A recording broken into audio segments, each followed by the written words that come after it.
Careful, this might be one of the most dangerous items we've dealt with yet. More dangerous than an invincible reptile? More dangerous than that. More dangerous than a plague doctor who cures people by turning them into zombies? More dangerous than that. More dangerous than a malevolent star headed towards Earth to destroy our planet and everything on it? Even more dangerous than that. What could be more dangerous than that? Lawyers.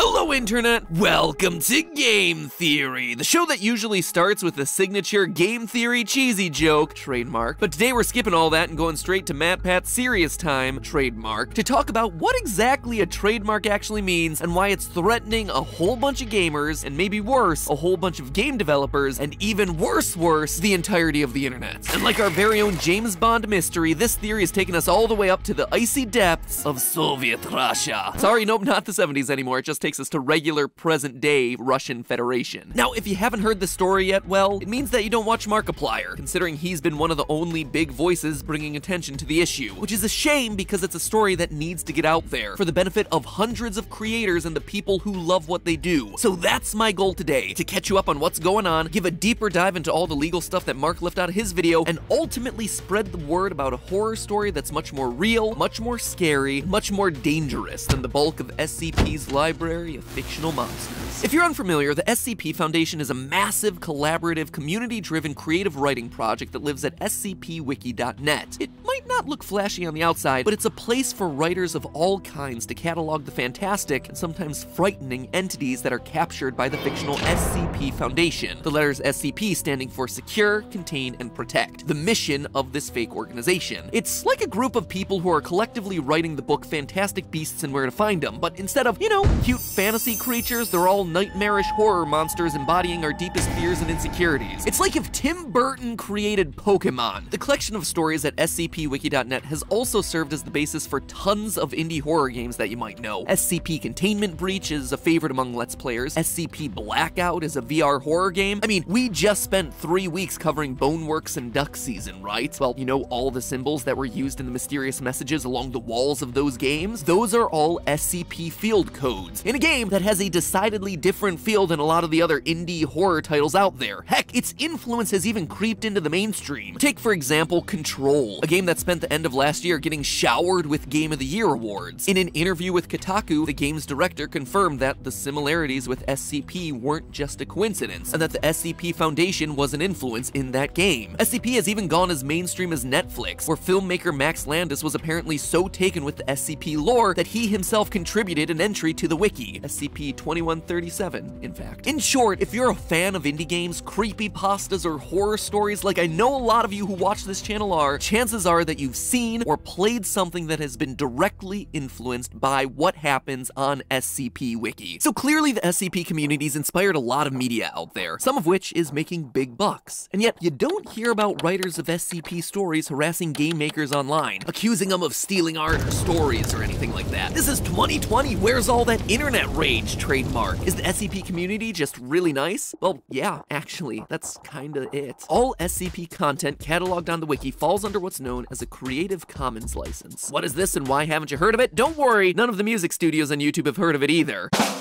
SCP's Creative Commons license says essentially this. 1. You are free to create and sell any works that you created based on SCP. That's how so many game developers and artists are able to create derivative works. You never have to pay a licensing fee. You can just pick up a character or a storyline and create something new with it. In order to use SCP stuff though, you also need to 2. Give proper attribution to the SCP wiki and to the author of the entry or entries that you're basing it on. So give credit to the original artist. And finally, 1, I mean technically it's 3, but according to my script, it's 1 because the bullet points got all off. It means I just have to read what's on the script, right? Can't fix the bullet points or anything like that. Like the SCP Wiki, you add the Creative Commons Attribution Share-alike 3.0 license, or CC BY-SA for short, to your own work. This essentially means that you're giving other people the ability to copy your work or create derivative works, provided that they give you proper attribution and distribute your work under the same license. Basically, this all amounts to a pay-it-forward creative mentality. Hey, you were inspired by my stuff and that is totally cool. Heck, you might have even made some money money off of it. But now, just make sure that you let the next person be inspired by your work. Now, maybe it's not the perfect system for every instance, but it's worked for SCP since 2008, which is like a century in internet time. Recently, however, a guy over in Russia has been threatening the system using some odd tactics and has slowly been starting to extort legitimate SCP members. He's successfully managed to take down sellers of SCP merchandise in Russia. He's successfully taken down the official social media page for the SCP Foundation Wiki's Russian branch, and now he's moved on to the Russian section of the wiki itself, demanding the page be handed over to him so he can take it apart and use it to sell his own merch. Yikes, with selling tactics like that, even Jake Paul could take some lessons from this guy. Buy that merch. Now, how the heck is this happening? Is he just some kind of master internet pirate or some super hacker operating in secret? Turns out no. Turns out he's just a guy who understands Russian legal loopholes really well. Yeah, I know. I wish it were something cooler too. I see him burrowed in some bunker somewhere with one of those chunky hacker laptops, typing things really fast like they do in the movies. But no, he's literally just a bureaucrat, someone who's using the system to his advantage. Last year, he applied to the Eurasian Customs Union for both the trademark of the SCP Foundation logo and the name of it within Russia, even though he's not affiliated with it at all and didn't create either one of those. And somehow, he was granted the trademarks. According to SCP Master Admin John Beatty, quote, "These actions threaten not only the Russian wiki, but every SCP branch, writer, and fan around the world," end quote. So how does this happen? How did this guy manage to register the copyright for a massive community project that he had no hand in creating, and why would you trademark something that you can use for free anyway? Well, maybe the more basic question before getting into either of those is to make sure that everyone knows the difference between trademark and copyright. Copyright is protection of intellectual works, including books, plays, music, videos, illustrations. Pretty much anything that you can create and legally own is automatically covered by copyright. That drawing that you just posted to Twitter, copyrighted. That tour of what you keep in your refrigerator that you just uploaded to YouTube, copyrighted. Whatever this is, copyrighted. By the way, welcome back, Poods. I'm glad you're back. I don't know what the current memes are. Last episode, I literally used one of the skeleton memes because that's as hip and recent as I get. Cool thing about copyright, there's no need to go and register your work with some government office. You can if you want, but you usually only do that if someone is infringing on your copyright and you're gonna go smack them down in court. Trademark, on the other hand, refers to branding. Not the words in the book or the songs in the album, just the name of the book on the cover or the band's logo that appears on the poster. Trademarks have to be specific to your brand and specific to your industry. McDonald's and the Golden Arches logo are obviously trademarked by McDonald's, but specific to the food category, right? So you could still be McDonald's the music label, or you could trademark McDonald's the book publishing company, for instance. The battle between the SCP Foundation and our Russian saboteur is over trademark and not copyright, which unfortunately makes it tougher to sort out, even though the stuff that's trademarked is usually tiny, a logo, a catchphrase, compared to something like a whole book or a whole movie. In the case of copyright, most countries have agreements that respect the copyright of people in other countries. For instance, as of 2006, Russia agreed to comply with the Agreement on Trade-Related Aspects of Intellectual Property Rights, or TRIPS, for those of us who don't speak bureaucracy-ese. It's an international agreement to respect copyrights of anyone within the World Trade Organization countries. That said, countries like Russia and China infamously struggle to actually enforce the laws that they put in place around intellectual property, which is why you see a lot of those counterfeit iPhones coming out of China, and all of those Dolce and banana bags. These countries are just